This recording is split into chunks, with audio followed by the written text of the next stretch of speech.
Hello, bienvenue sur C0. Aujourd'hui, sujet un peu particulier, la réalité augmentée, la réalité virtuelle, l'intelligence artificielle, la réalité mixte, bref, plein de termes, mais comment je vois l'avenir et je pense qu'il y a un truc à vraiment ne pas louper si tu veux devenir un bon investisseur à l'avenir, et je vais t'expliquer ma vision et je vais t'expliquer évidemment le pourquoi aussi de cette vision. Et cela va te permettre potentiellement d'envisager par exemple des investissements, que ce soit dans le monde de la bourse ou dans le monde évidemment des crypto-monnaies, voire pourquoi pas de l'entrepreneuriat, car c'est aussi une certaine façon en fait d'investir. On y va, j'espère que le programme t'intéresse, let's go!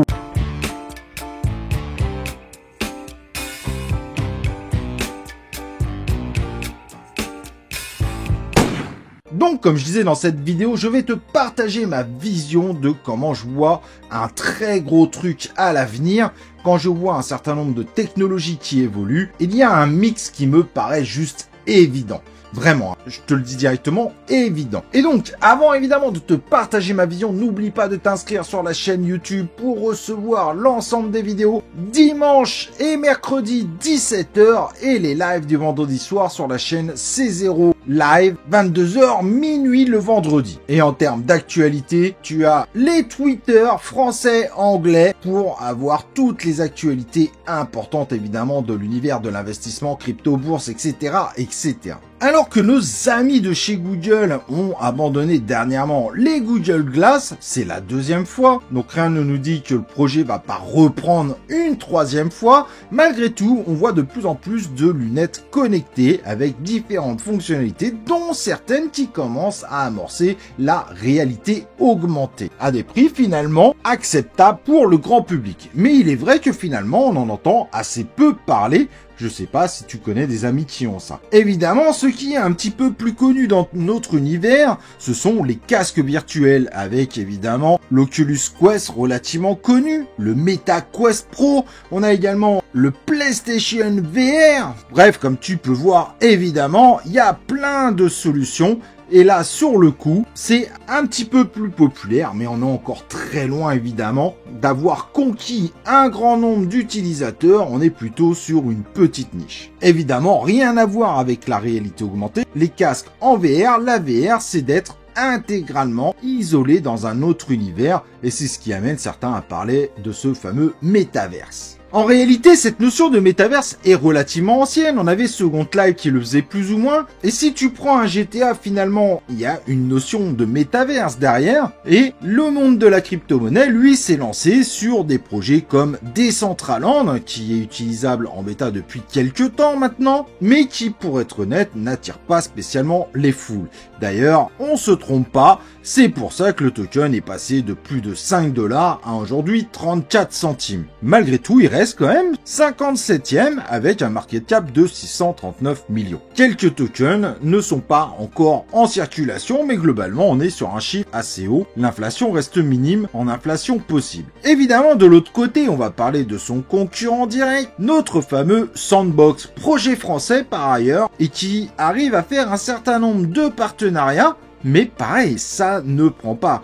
Est-ce que tu connais énormément de monde sur Sandbox? Finalement, pas tant que ça. Et faut pas se leurrer, lui qui avait connu une hype également de folie, il suffit de voir évidemment son cours, et sa courbe est à peu près pareille. Lors de la hype, il approchait quasiment les 8 $, et lui c'est encore pire, aujourd'hui il est à 38 centimes. Ce qui fait qu'aujourd'hui il est 52e avec 710 millions de dollars de market cap et 66% de tokens en circulation. Une inflation de 30% est encore possible. Évidemment, quand on voit les courbes actuelles, on se dit ce type de token, ils ont quand même beaucoup de chance finalement de pouvoir remonter, ce qui est parfaitement vrai. La VR, même si je vais t'expliquer pourquoi je ne crois surtout pas à une popularisation violente, en tout cas pas dans les 10 prochaines années, je vais t'expliquer en revanche un truc que je pense être le futur. Cependant, les métaverses et la réalité virtuelle, plus communément appelée VR, il y a quand même sûrement un petit truc à faire en termes spéculatifs. D'ailleurs, si ces métaverses métaverses sont un petit peu gaming et très social, je ne crois surtout pas aux projets VR sociaux. Je vois pas les gens tronquer un Facebook, un Twitter, un machin pour un univers où il faut se balader pour pouvoir parler. En réalité, c'est très différent d'un réseau social. Et si cela devait exploser, ça aurait explosé depuis plus de 20 ans. Second Life avait connu sa popularité, une niche claire, mais n'a jamais été au-delà. Mais en réalité, ce concept existe depuis plus de 20 ans aujourd'hui, quasiment 30 ans même. Cependant, des VR sur des systèmes très particuliers, là, je me dis qu'il y a quand même un gros coup à faire. Des projets comme HoloRide, par exemple, même si le token s'est effondré, on regardera sa courbe, je trouve son concept génial. C'est-à-dire qu'on peut avoir un casque VR, donc connecté automatiquement par un fil, mais du coup ce n'est pas gênant, mais qui a cette capacité de faire attention au mouvement du véhicule pour enlever justement cette sensation des vibrations, des mouvements dans le véhicule. En effet, le casque VR proposé par HoloRide et leur programme interactif a la particularité d'enlever toute cette notion désagréable qu'on peut avoir en voiture, surtout qu'un grand nombre de voitures, quand on est à l'arrière, c'est loin d'être aussi confortable que les places de devant. Projet que je trouve personnellement très intéressant. Par contre, soyons clairs, sa courbe s'est totalement effondrée. C'est un token qui a dépassé les 2 €. Aujourd'hui, il est à 2 centimes, donc il a divisé par 100. On est donc actuellement sur un market cap seulement de 13 millions, avec 70% des tokens en circulation.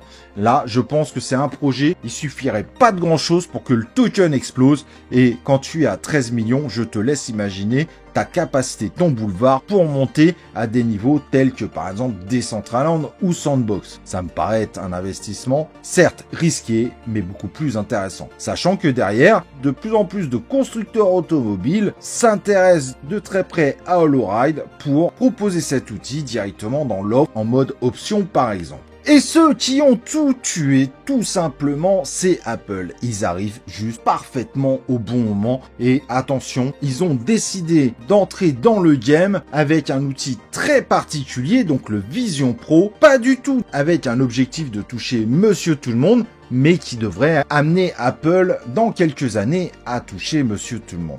Donc ce casque, si tu n'as pas compris, c'est ce qu'on appelle de la réalité mixte. C'est-à-dire que elle mixe la réalité virtuelle, mais comme tu vois, on voit à travers le casque, comme tu peux le voir ici sur l'image, et donc tu n'es pas autant isolé qu'avec un casque VR, tu es encore en connexion avec l'extérieur, tout en ayant cette capacité justement de réalité virtuelle.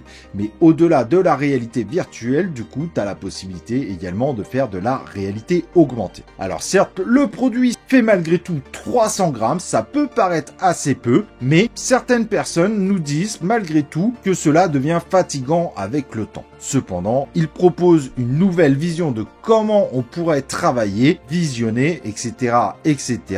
Bien évidemment, on est sur un outil professionnel, on est sur un outil qui aujourd'hui vaut 3500 $, mais qui ouvre la voie à quelque chose de probablement beaucoup plus intéressant. Et le nom Vision Pro peut nous amener à penser que Apple pourrait aller vers un Vision populaire. Un outil beaucoup moins cher, mais qui ne serait pas destiné aux professionnels, mais plutôt à Monsieur Tout-le-Monde, et potentiellement avec un casque avec lequel on pourrait se balader en ville du fait d'un poids plus léger, certes moins puissant, mais avec ce concept évidemment de réalité mixte, plus orienté réalité augmentée. En tout cas, de nombreuses entreprises se lancent là-dessus, et pour moi c'est quelque chose de très intéressant. Mais ce qui est intéressant évidemment, c'est d'avoir cette capacité de mixer réalité augmentée et réalité virtuelle, ce qui peut amener un casque grand public avec des utilisations très différentes si tu l'utilises dans ton canapé, que si tu l'utilises dans la rue.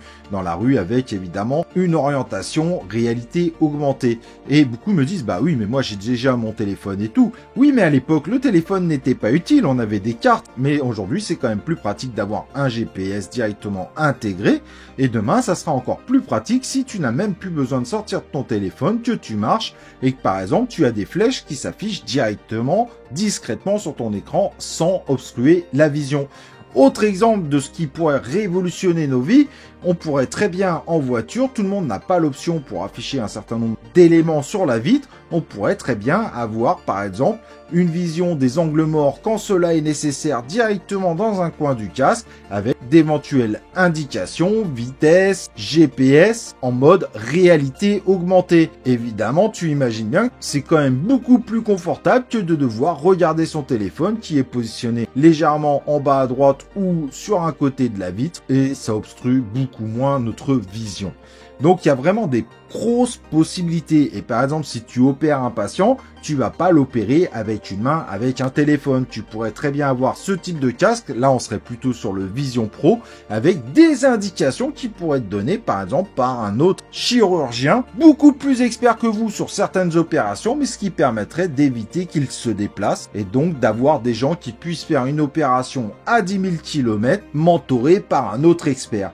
Moi, voilà, je te donne un peu ma vision et pour moi, ça a beaucoup plus de chances de fonctionner que la réalité virtuelle. Une partie de la population ne supporte tout simplement pas l'immersion totale. Parfois, c'est un cas évidemment inévitable. Et en tout cas, pour les 10 prochaines années, le casque virtuel, pour moi, reste une niche très fermée, même si les prix descendent.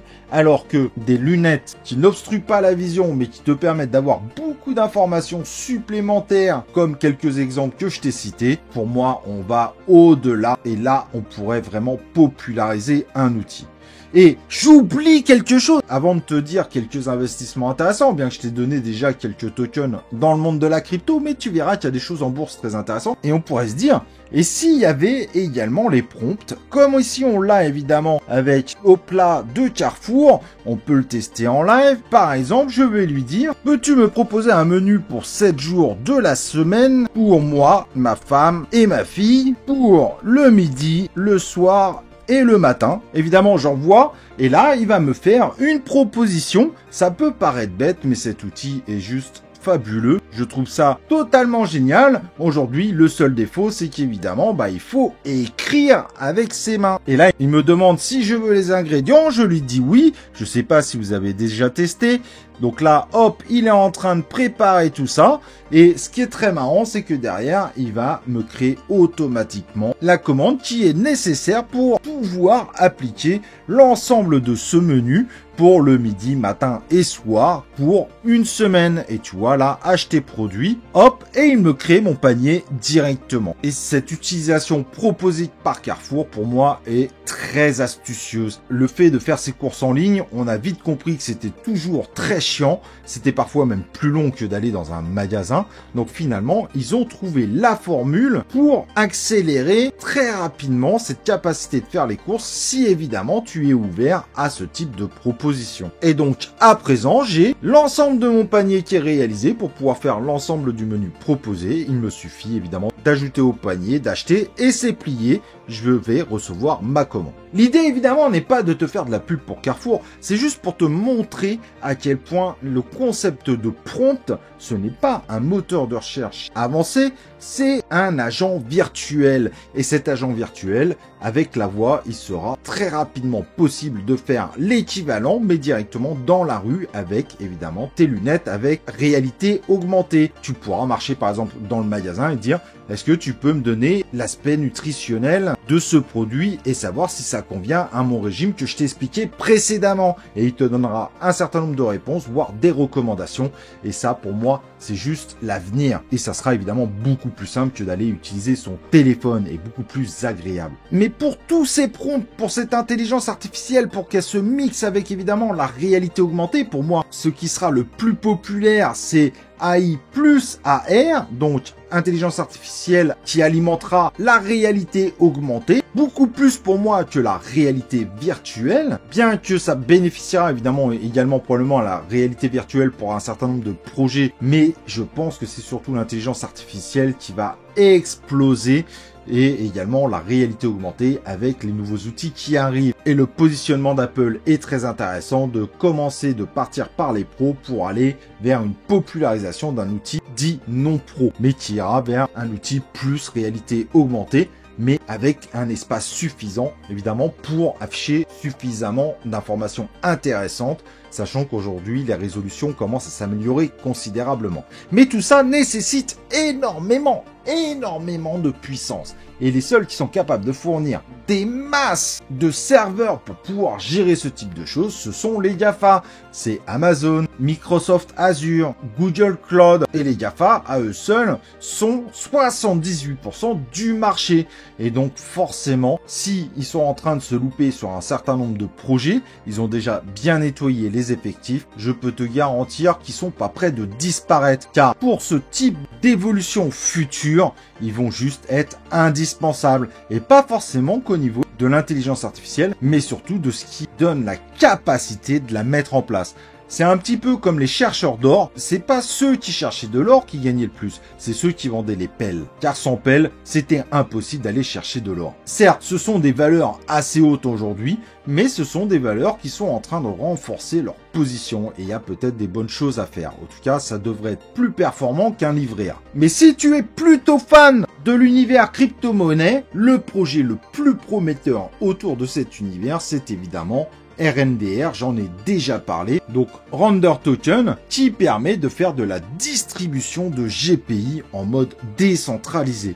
Et ça, c'est gigantesque, surtout qu'aujourd'hui, on voit un autre mouvement qui utilise de plus en plus ce type de choses, c'est de mettre en prestation la puissance. On voit de plus en plus de jeux qui se jouent en streaming, où tu n'as plus besoin d'avoir une carte graphique de folie sur ton ordinateur, mais tu joues en fait avec des cartes graphiques qui sont à l'extérieur.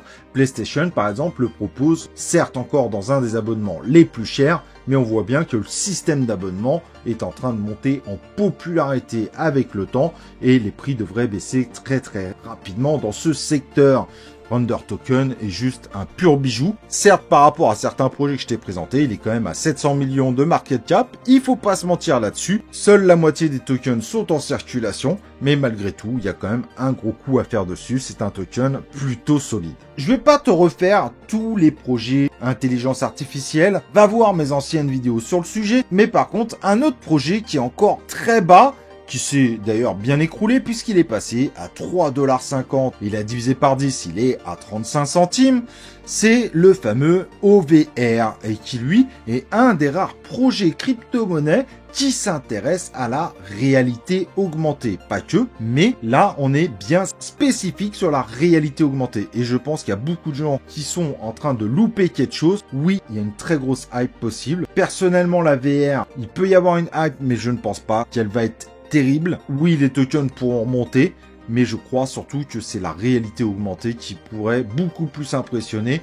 Très peu de gens ont misé dessus. Pourtant, mixé avec l'intelligence artificielle et ce concept de prompt qu'on fera sûrement vocalement dans le futur, la réalité augmentée est un sujet qui a tendance à être peu connu finalement, et alors que ça pourrait être le secteur le plus prometteur. Et donc pour ça, si tu es plutôt crypto, OVR, il est très bas, comme tu peux le voir évidemment. On est sur 7 millions de market cap, c'est impressionnant tellement qu'il est bas. Certes, il y a peu de tokens en circulation, mais si tous les tokens étaient en circulation, au maximum, on serait à 31 millions de market cap. Donc ça reste évidemment très faible. Et si en effet ils essayent de mettre en avant le côté métaverse, c'est aussi évidemment un outil de réalité augmentée, certes fortement présenté comme du métaverse, mais qui du coup permettra de faire des choses bien plus avancées et bien plus utiles dans le futur. Et dans l'univers crypto, finalement il y a très peu de projets autour de la réalité augmentée. Beaucoup essayent de faire croire qu'ils vont faire de l'intelligence artificielle, d'autres qui vont être utiles pour l'intelligence artificielle, de très bons projets d'ailleurs, tu iras voir mes précédentes vidéos sur le sujet, mais finalement très peu de concurrence dans la réalité augmentée, alors que pour moi ça va être le futur avec l'arrivée des prompts. Ce qui sera vrai également sur un téléphone d'ailleurs et pas que sur des lunettes. Après tu peux miser sur des projets qui se sont totalement effondrés en termes de valeur comme celui-là, Capacity, que quasiment personne connaît. On est sur un market cap de 158 000, autant dire que le projet a été totalement abandonné par ses investisseurs qui, si tous les tokens étaient en circulation, on serait même pas à 1 million de market cap. Et ce projet essaye avec des NFT de jouer aussi sur la VR mais aussi sur la réalité augmentée.